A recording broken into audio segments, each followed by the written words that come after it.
이 장마철이 시작되고 굉장히 습도가 높아요. 짜증나기 쉬운 그런 날씨인데 항상 긍정적인 마인드로 대화하는 게 중요한 것 같아요. 오늘 말씀드릴 내용은 슬개골 탈구. 오늘 아이템은 무릎이 빠진다로 잡으면 되겠네. 근데 무릎이 빠지는 게 사실 여러 가지 이유가 있어요. 환자분들은 무릎이 빠지는 것 같다라고 이제 표현을 하는데, 대표적인 거는 전방 십자인대 불안정할 때, 그리고 연골판이 또 불안정할 때, 그때 이제 빠진다는 표현을 환자분들이 쓰고요. 또 하나는 이제 오늘 말씀드릴 내용인데, 슬개골 탈구. 이게 이제 무릎의 모형이거든요. 그래서 무릎이 이제 구부러졌다 폈다 하는데, 이 슬개골 앞에 있는 뼈가 슬개골이에요. 그래서 이게 이렇게 구부리면서 주로 안쪽으로는 안 빠지고 주로 바깥쪽으로 많이 빠지거든요. 슬개골 외측 탈구라고 그러는데, 이게 참 복잡한 질환이에요. 이 질환이 선천적으로도 약간 빠지는 사람이 있고, 대퇴골의 모양에 따라서 볼록볼록 해야 되는데 밋밋한 사람들은 빠질 확률도 높고요. 선천성 슬개골 탈구가 있고, 습관성 슬개골 탈구가 있고, 아탈구, 빠질래다 말래다 뭐 그런 탈구도 있고요.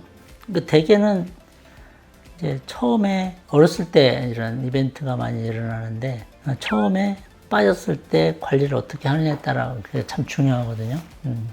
보통 초등학교나 중학교 때 뭐 가볍게 넘어졌는데 슬개골이 밖으로 빠졌다 하는 이벤트를 겪죠. 근데 대개는 무릎을 피면 저절로 싹 들어가요. 그때에 이제 치료를 잘하면 더 이상 안 빠지는 상태가 되는데, 그때 치료를 안 하고 무시하면 이제 습관성 탈구가 되는 거예요. 그러면 이제 습관성 탈구도 또 종류가 또 여러 가지가 있는데, 이게 해부학적으로 모양이 정상인 습관성 탈구하고 이 모양 자체가 좀 밋밋한 습관성 탈구가 있고, 그래서 정형외과 질환의 분류 중에 제일 분류가 복잡한 게 슬개골 탈구 분류일 거예요. 그리고 또 하나가 뭐냐면, 이 탈구가 흰다리, X다리, 회전 변형 하고 동반이 되는 탈구가 있어요. 그러니까 지금까지 말씀드린 내용이 굉장히 막 다양하고 복잡하죠. 그래서 이 질환이 정확하게 진단하기가 어려운 거예요. 단순한 슬개골이 빠졌네, 그냥 좀 안정하고 치료해야지, 그게 아니고, 제대로 치료를 하려면 그 사람의 전체적인 하지의 정렬, 그러니까 외반, 내반, 회전까지 다 검사를 해야 되고, 그 다음에 또 해부학적으로 대퇴골 하부의 모양이 어떤지, 그리고 경골 상부 이 결절의 위치는 어떤지, 그런 걸 다 확인을 하고 노멀 리미트, 노멀 레인지에 들어가면 안정만 취하면 되고요. 근데 어떤 문제가 발견이 됐을 때 외반이 심하다든지, 대부분 흔하게 발견되는 게 외반 플러스 슬개골 탈구가 많아요.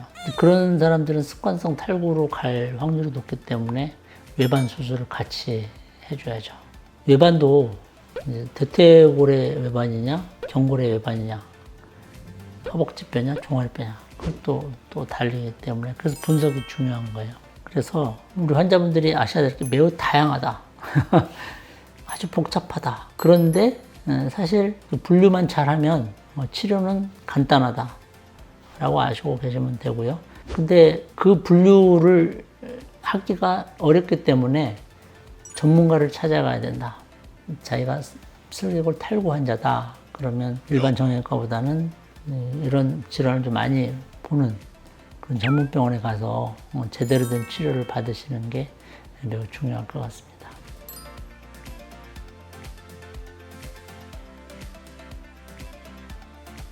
우리가 슬개골 탈구 인터넷에 검색해보면 개가 제일 많죠. 강아지가 제일 많고, 사람은 그렇게 흔한 질환은 아니에요. 아니지만 의외로 또 많은 게 슬개골 탈구 환자고요. 저는 이제 외반슬이나 내반슬, 다리 변형을 많이 보기 때문에 본인이 모르는 슬개골 탈구까지 제가 발견을 많이 하는 경우가 많은데, 일반적인 퇴행성 관절염이나 그런 거보다는 훨씬 적지만 그래도 주변에 꽤 많다라고 보시면 될 것 같아요.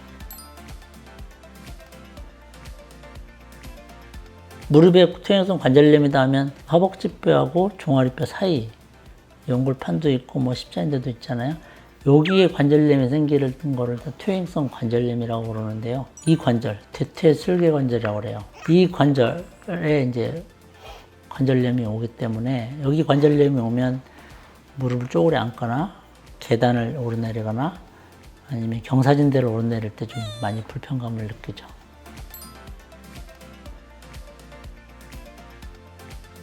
외반셀은 어떤 해부학적 변화예요. 다리가 내반셀이 됐다, 외반셀이 됐다는 거는 뼈 자체가 이렇게 외반이 되고 내반이 됐기 때문에 그거를 운동으로 외반된 거를 일자로 만들기는 사실 불가능하거든요. 그래서 외반셀이 동반된 슬개골 탈구는 수술적 치료가 정답입니다.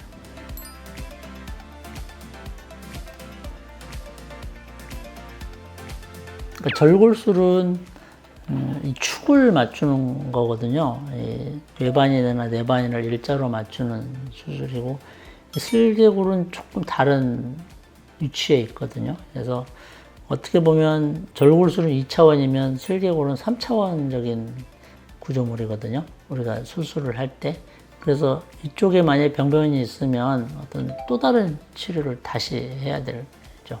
그래서 같이 동시에 치료하기는 조금 힘들어요. 탈구 수술을 같이 하는 거는 하지만 여기에 이제 관절염이 있거나 그럴 때는 조금 힘들어요. 자, 오늘은 그 슬개골 무릎 앞에 전방에 있는 상대적으로 좀 커요. 이 뼈가 원래는 홈을 이렇게 타고 오르락내리락 해야 되는데 홈 밖으로 빠지는, 특히 외측으로 빠지는 슬개골 탈구에 대해서 알아봤습니다. 감사합니다.